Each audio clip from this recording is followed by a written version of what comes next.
अस्सलाम वालेकुम, my name is Abi Arbani. Welcome to pharma whisper. आज जो हमारा टॉपिक है हमारे पास आता है बायोएनर्जेटिक्स में से एक topic which is electron transport chain. ये बहुत ज़्यादा इम्पॉर्टेंट है और हमारे पास ये काफ़ी दफ़ा पेपर्स में आ जाता है, तो हम इसको ना बारी बारी देखेंगे। मीन के हम देखेंगे कि हम किस तरह एक अगर क्वेश्चन आता है कि हमारे पास what is electron transport chain या डिस्क्राइब या डिटेल में लिखें हमारे पास किसको, इलेक्ट्रॉन ट्रांसपोर्ट चेन को, तो हम किस तरह से उसको लिखेंगे। इसमें मैं आपको फुल डिटेल नोट से पढ़ाऊँगी। इसमें आपने देखना है कि जो नोट्स है ना, अगर आप इतना भी लिख लेते हैं इनफ है, ठीक है, इससे ज़्यादा लिखने की कोई ज़रूरत नहीं है। तो फर्स्ट ऑफ ऑल हम स्टार्ट करते हैं। What is electron transport chain, होती क्या, इसको हम कहते हैं दिस इज़ ईटीसी। इसको हम ईटीसी से मतलब डिनोट भी करते हैं, ईटीसी नॉर्मली हम कहते हैं इसको। It is a series of protein complexes and other molecules that transfer the electrons from donor to acceptor. क्या होता है, हमारे पास एक सीरीज़ है प्रॉपर किसकी, प्रोटीन कम्प्लेक्स की। लाइक हमारे पास कम्प्लेक्स मॉलिक्यूल्स होते हैं प्रोटीन के बने हुए, या डिफरेंट मॉलिक्यूल्स होते हैं जो कि हमारे पास क्या करते हैं, इलेक्ट्रॉन्स को ट्रांसफ़र करते हैं एक डोनर से एक्सेप्टर में by the redox reaction, like oxidation reduction reaction से। और क्या करते हैं, हमारे पास इलेक्ट्रिक ग्रेडियंट प्रोड्यूस करते हैं। लाइक जब हमारे पास क्या होता है, इलेक्ट्रॉन्स मूव करते हैं तो क्या होता है, हमारे पास इलेक्ट्रिक ग्रेडियंट मूव हमारे पास प्रोड्यूस होता है, जिसको हम कहते हैं, जो कि नेक्स्ट हमारे पास क्या करता है, एटीपी की फॉर्मेशन करता है। इस पूरे प्रोसेस को हम कहते हैं this called the electron transport chain. Mean के electron transport chain, transport of electrons through the chain, इसको हम कहते हैं this is called electron transport chain. अच्छा, इसकी लोकेशन किधर है। अब ये इलेक्ट्रॉन ट्रांसपोर्ट चेन होती क्या है, इलेक्ट्रॉन ट्रांसपोर्ट चेन का मेन मकसद होता है कि हमने क्या बनाना है, एटीपी। एटीपी हमारे सेल में किधर बनते हैं, ऑब्वियस सी बात है, माइटोकॉन्ड्रिया। माइटोकॉन्ड्रियल की जो हमारे पास इनर मेम्ब्रेन है, ठीक है, इनसाइड माइटोकॉन्ड्रियल मेम्ब्रेन, मीन के हमारे पास जो इनर माइटोकॉन्ड्रियल मेम्ब्रेन है उसमें हमारे पास क्या होता है, इलेक्ट्रॉन ट्रांसपोर्ट चेन का फिनोमेना होता है। अब ये इतना इसका इंट्रो है।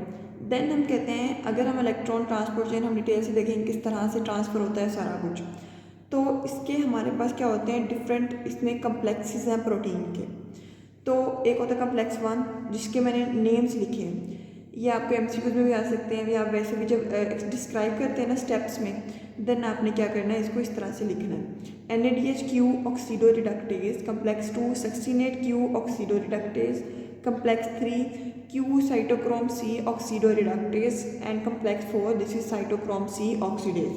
अब जब मैं आपको इलेक्ट्रॉन ट्रांसपोर्ट चेन पढ़ाऊँगी ना, उसमें मैं ये नहीं बताऊँगी इसके नेम्स क्या है, मैं जस्ट इनको डिस्कस करूँगी, कम्प्लेक्स 1 2 3 एंड 4। ठीक है, यहाँ तक समझ आ गई। ये हमने थोड़ा सा मतलब आराम आराम से लेके चल रहे हैं क्योंकि ये इम्पॉर्टेंट है और मुश्किल से ही समझ आती है स्टूडेंट्स को, तो इसको आपने देख लेना है। ये हो गया। अब हम चाहते हैं इसकी इनर्जेटिक्स। इनर्जेटिक्स हम तब एक्सप्लेन करेंगे जब हमने क्या कर लिया है, हमने पढ़ लिया होगा कि हमारे पास इलेक्ट्रॉन ट्रांसपोर्ट चेन किस तरह से वर्क करती है। सो हम उसको देखते हैं। ये हमारे पास क्या है, this is electron transport chain first. अब ये देखना है हमारे पास क्या है, ये पूरा हमारे पास माइटोकॉन्ड्रिया है। माइटोकॉन्ड्रिया ये हमारे पास आउटर मेम्ब्रेन है, ये हमारे पास इनर मेम्ब्रेन है, और ये जो होती है इसको हम कहते हैं this is called the inter membranes space, inter membranes space. और ये जो अंदर है इसको हम कहते हैं this is called the mitochondrial matrix. अब इसको हम ना डिटेल से देखते हैं। फर्स्ट स्टार्ट करते हैं, हमारे पास क्या होता है, हमने किया ग्लूकोज से पायरुवेट, लाइक हमारे पास क्या होती है, यहाँ पे ग्लाइकोलाइसिस होती है, 6 carbon is converted into 3 carbon, और हमारे पास क्या बनता है, हमारे पास 2 NADH बनते हैं इधर। जो ये NADH होते हैं ना, अगर हमारे पास ऑक्सीजन की प्रेजेंस होती है, ठीक है, तो क्या करेंगे, हमारे पास वो ATC में जाएंगे, वहाँ पे क्या होगा, हमारे पास क्रेब्स साइकिल होगा पूरा, लाइक डिफरेंट ऑक्सीजन की प्रेजेंस में क्या होगा, इनके डिफरेंट फिनोमिनाज होते हैं। देन वो क्या होता है, पूरी इलेक्ट्रॉन ट्रांसपोर्ट चेन में हमारे पास इन्वॉल्व हो जाता है। अगर हमारे पास एब्सेंस होती है ऑक्सीजन की, तो क्या होता है, हमारे पास ये जो होता है हमारे पास कन्वर्ट होता है इनटू लैक्टिक एसिड। ठीक है, एब्सेंस ऑफ ऑक्सीजन, यहाँ से पायरुवेट, पायरुवेट से क्या बनता है हमारे पास, नेक्स्ट लैक्टिक एसिड की फॉर्मेशन होती है अगर हमारे पास ऑक्सीजन की एब्सेंस होती है।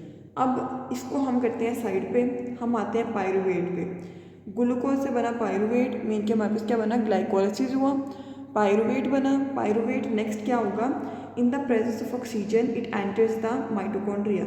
वहाँ पे क्या होगा, हमारे पास क्रेब्स साइकिल में एंटर होगा। कौन, पायरुवेट। जब क्रेब्स साइकिल में एंटर होगा तो हमारे पास क्या बनाएगा, 6 NADH 2 FADH2 एंड 2 ATP और CO2। ये इसके प्रोडक्ट्स हैं किसके, क्रेब्स साइकिल के।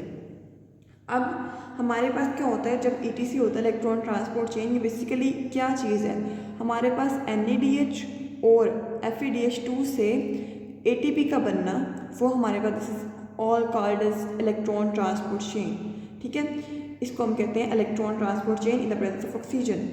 तो अब क्या होगा, क्रेब्स साइकिल ने क्या बनाया, NADH और FADH2। अब ये जो हैं ये नेक्स्ट फर्दर प्रोसीड करेंगे और ATP की फॉर्मेशन करेंगे। ये हमारे पास क्या है, दिस इज कम्प्लेक्स 1। हमारे पास कम्प्लेक्स 1 है, इसमें क्या है, एक पोर है। ये हमारे पास कोएंजाइम Q है। ठीक है, ये हमारे पास क्या है, ये मूवमेंट होगी यहाँ पे इलेक्ट्रॉन्स की, देन जाके लास्ट में हमारे पास ATP बनेगा। तो ये हमारे पास क्या है, coenzyme Q, complex 2, coenzyme Q। इतना आप लोग भी देखते हैं। फर्स्ट ऑफ ऑल कम्प्लेक्स 1 में क्या होता है, हमारे पास यहाँ से जो हमारे पास NADH, ये वाला जो NADH होता है, ये क्या करता है, ये लूज़ करता है अपने इलेक्ट्रॉन्स। ठीक है, किसमें, कम्प्लेक्स 1 में।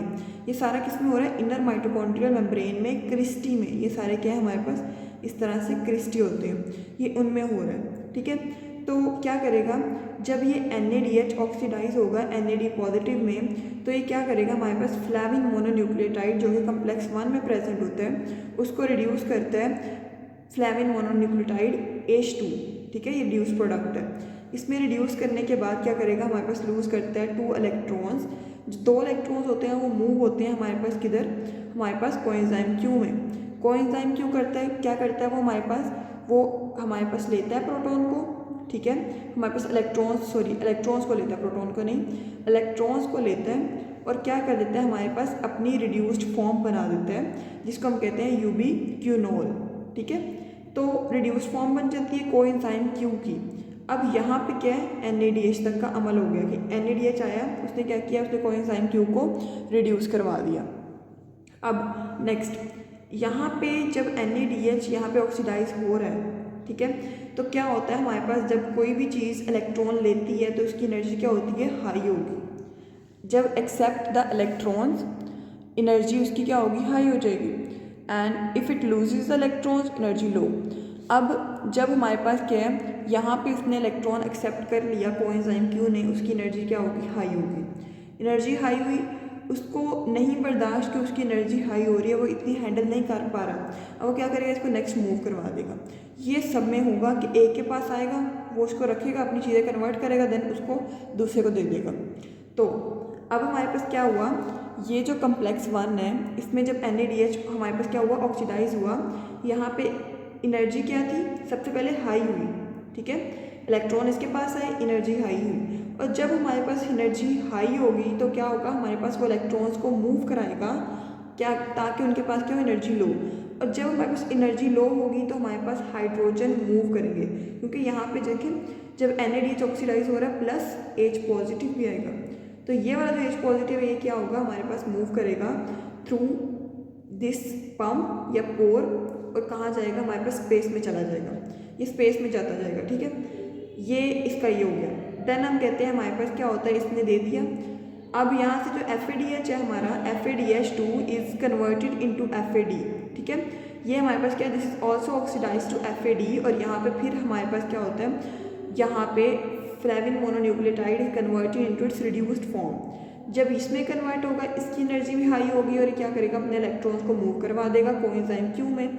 लाइक हमारे पास NADH ने भी अपने इलेक्ट्रॉन्स दिए, किसको, कोएंजाइम Q को, इसने भी दिए अपने इलेक्ट्रॉन कोएंजाइम Q को। ठीक है, और जो कोएंजाइम Q है इसको हम कहते हैं दिस इज यूबिक्विनोन। और हमारे पास ये नॉन प्रोटीन इन नेचर है, this not a protein complex.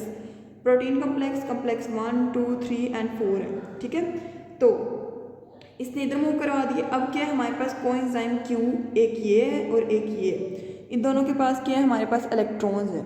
अब ये क्या करेगा, ये वाला जो NADH वाला है ये इसको मूव कराएगा इस वाले हमारे पास कोएंजाइम Q पे। इधर जब मूव कराएगा तो क्या होगा, हमारे पास पूरा एक यहाँ पे इलेक्ट्रॉन हम कहते हैं इकट्ठे हो जाएंगे। जब इलेक्ट्रॉन इकट्ठे होंगे तो वो क्या करेगा, वो हमारे पास कम्प्लेक्स 2 में उसको मूव कराएगा। कम्प्लेक्स टू क्या होता है हमारे पास, ये साइटोक्रोम बी लाइक इसमें होता है मेनली। उसके साथ क्या होता है, साइटोक्रोम जो होते हैं ना वो हमारे पास हीम स्ट्रक्चर होते हैं। अगर आपने हीम स्ट्रक्चर पढ़ा है तो उसमें क्या हमारे पास मेन कंपोनेंट आयरन है। तो साइटोक्रोम बी में हमारे पास जो इसके साथ आयरन अटैच्ड है, ठीक है। तो जो साइटोक्रोम 3 है ना हमारा, उसके सेंटर में साइटोक्रोम बी है, उसके साथ आयरन अटैच्ड है। जब वो इलेक्ट्रॉन्स गेन करते हैं तो आयरन जो होता है वो अपनी +3 स्टेट से हमारे पास किस में कन्वर्ट होता है, +2 स्टेट में। देन +2 स्टेट में जब कन्वर्ट होगा तो क्या होगा, हमने उतने इलेक्ट्रॉन्स को गेन किए। जब वो इलेक्ट्रॉन को दोबारा लूज़ करेगा, क्योंकि मैंने कहा एनर्जी हाई होगी, लाइक दिस वन ग्राफ देखते हैं, पहले लेगा एनर्जी हाई, फिर क्या करेगा, उसको हैंडल नहीं कर पाएगा, वो एनर्जी लो, फिर दूसरा लेगा एनर्जी हाई, फिर नहीं हैंडल होगा, फिर लो। तो इस तरह इसने इलेक्ट्रॉन्स लिए, Fe+3 is converting to Fe+2, ठीक है। और फिर क्या हुआ, ये दोबारा लूज़ कर रहा है, जब लूज़ करेगा तो दोबारा से कन्वर्ट हो जाएगा। देन ये इलेक्ट्रॉन्स जाएंगे हमारे पास साइटोक्रोम सी में। साइटोक्रोम सी में सेंट्रल एटम साइटोक्रोम सी, और उसके साथ क्या है हमारे पास Fe अटैच्ड है, ठीक है, लाइक आयरन अटैच्ड है। ये गेन करेगा same phenomena, Fe+3 is converting to Fe+2 और इलेक्ट्रॉन्स लूज़ कर देंगे। अब यहाँ पे एक हाइड्रोजन यहाँ पे मूव किया और एक हाइड्रोजन किधर मूव कर रहा है, यहाँ से स्पेस में मूव कर रहा है।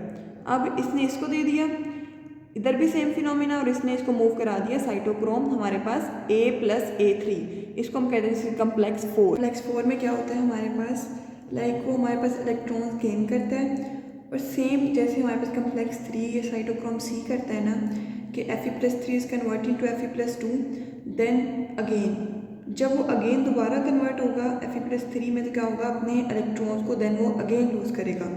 फिर वो क्या करेगा, हमारे पास जो मैट्रिक्स में एटॉमिक ऑक्सीजन है उसके साथ कंबाइन होगा, 2 प्रोटॉन लेगा।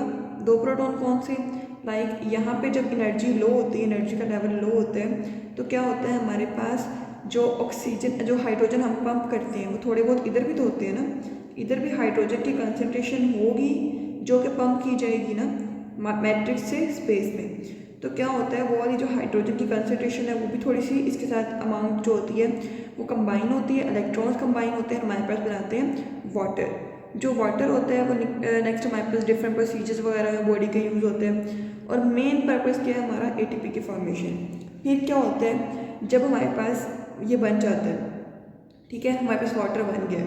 अब क्या हुआ है हमारे पास, जब ये पूरा फिनोमिना होता है, यहाँ पे क्या हो जाता है, हाइड्रोजन की कंसनट्रेशन स्पेस में ज़्यादा हो जाती है। क्यों, क्योंकि यहाँ से क्या हुआ है, हमारे पास हाइड्रोजन पंप हुए हैं। जब हाइड्रोजन पंप हुए हैं, इधर से भी पंप हुआ है, इधर भी स्पेस में जा रहा है, इधर भी स्पेस में जा रहा है, लाइक हमारे पास मैट्रिक्स से स्पेस में जा रहे हैं, तो क्या हो, यहाँ पे हो जाएगी एक्यूमुलेशन।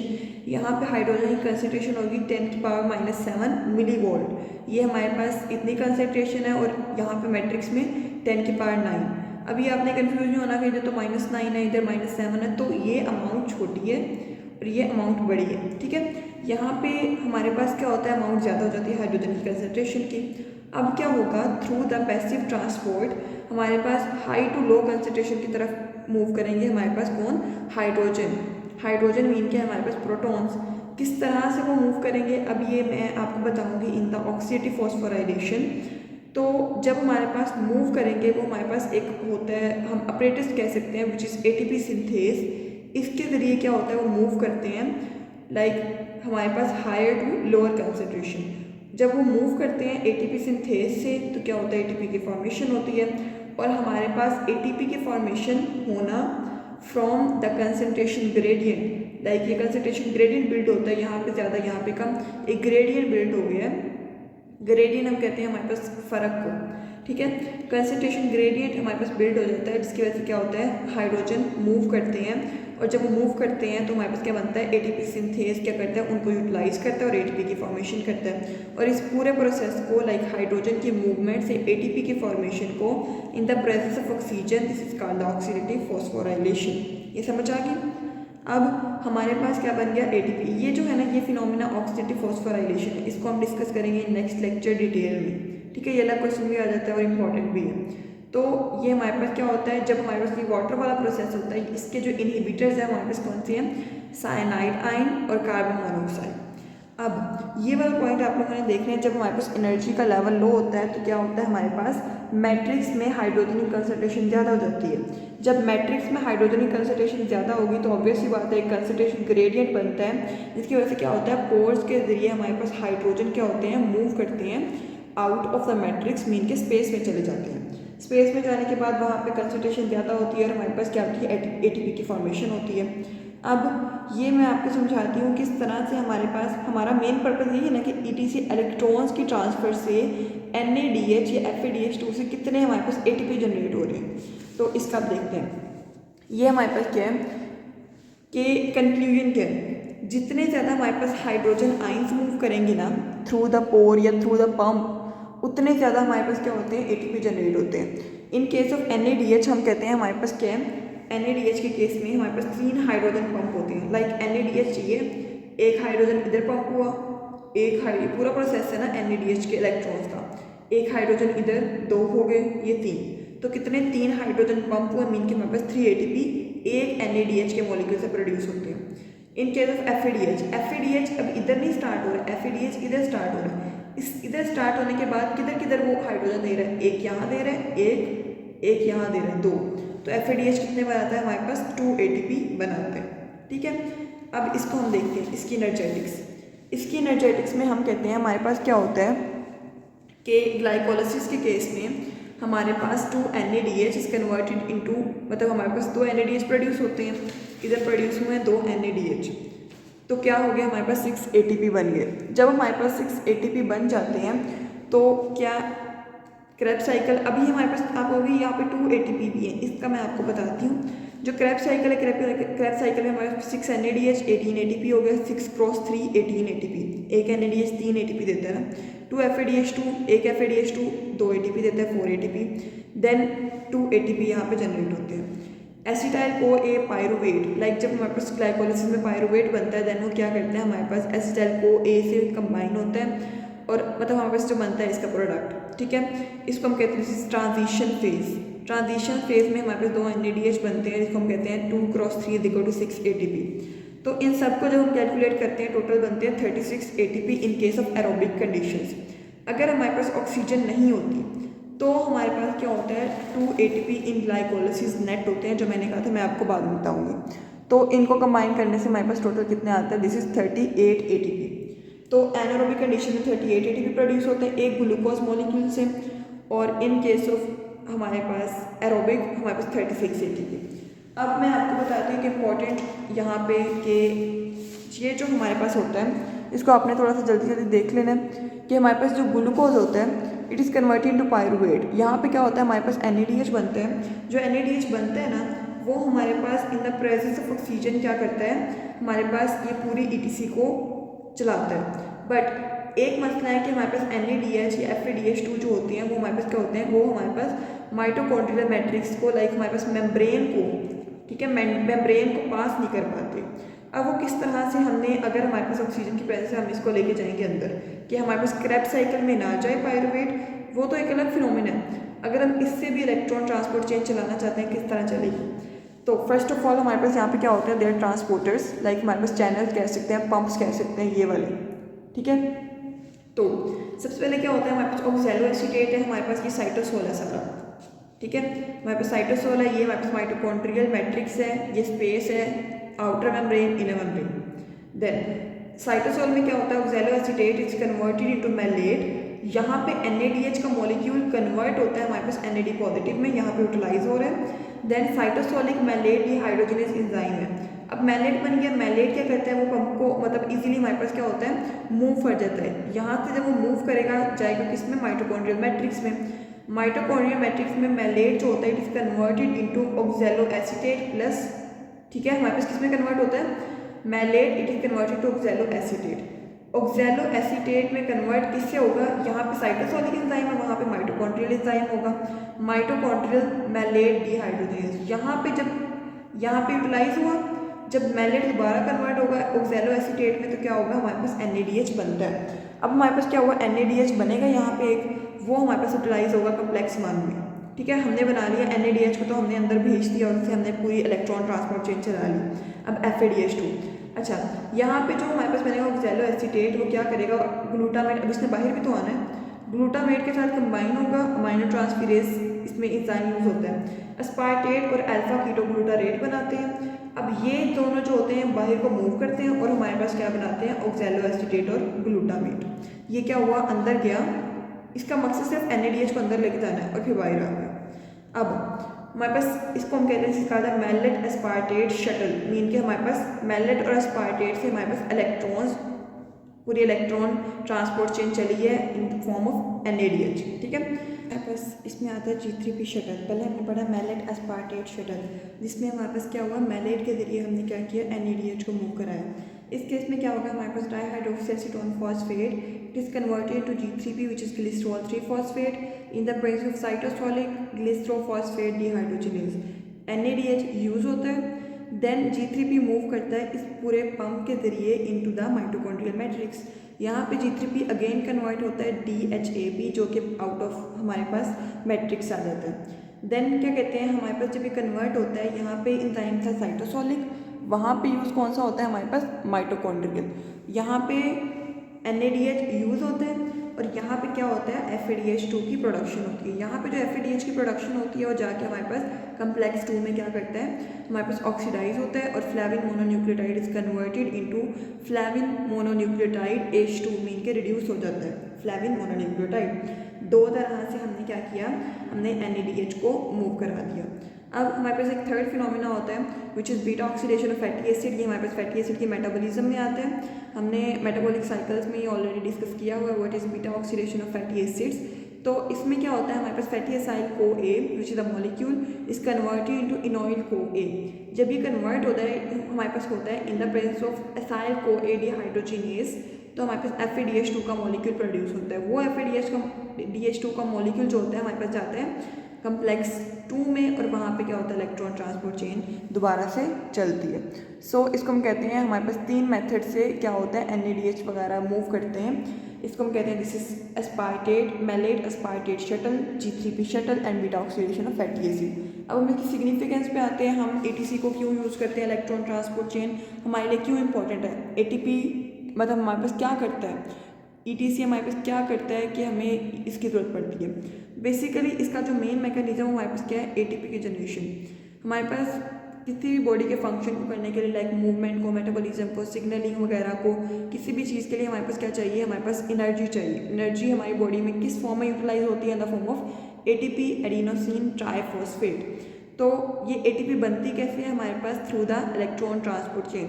जब पूरा फिनोमिना होगा एंड पे जाके हमारे पास क्या होगी, ऑक्सीडेटिव फॉस्फोराइलेशन होगी, हमारे पास ATP बन जाएगी। देन माइटोकॉन्ड्रियल एक्टिविटी और फंक्शंस, लाइक माइटोकॉन्ड्रिया में होता है जो हमारे पास इलेक्ट्रॉन ट्रांसपोर्ट चेन है, इनर माइटोकॉन्ड्रियल मेम्ब्रेन में होती है। तो क्या करती है, maintain the mitochondrial integrity, mean के स्ट्रेंथ देता है माइटोकॉन्ड्रिया को, की मेटाबॉलिक इंटरमीडिएट्स को प्रोड्यूस करते हैं, और हमारे पास मेम्ब्रेन पोटेंशियल है, हमारे पास ग्रेडियंट जो बनता है हाइड्रोजन की कंसनट्रेशन से, वो हमारे पास उसको रेगुलेट करता है। सेलुलर एस्पायरेशन का इंपॉर्टेंट कंपोनेंट है electron transport chain. Cellular aspiration क्या होता है, जिसमें हमारे पास क्या होता है, ग्लूकोज की ब्रेकडाउन होती है, या हमारे पास डिफरेंट ऑर्गेनिक मॉलिक्यूल्स की ब्रेकडाउन होती है, हमारे पास एनर्जी की जनरेशन होती है। तो हमारे पास ये इसमें भी हमारे पास क्या होता है, मेन रोल हमारे पास इसका होता है। देन हमारे पास क्या आता है, फोर्थ वाला step which is redox balance. Redox balance में हम क्या कहते हैं, हमारे पास क्या होता है, जो इलेक्ट्रॉन ट्रांसपोर्ट चेन है it helps to maintain the redox balance.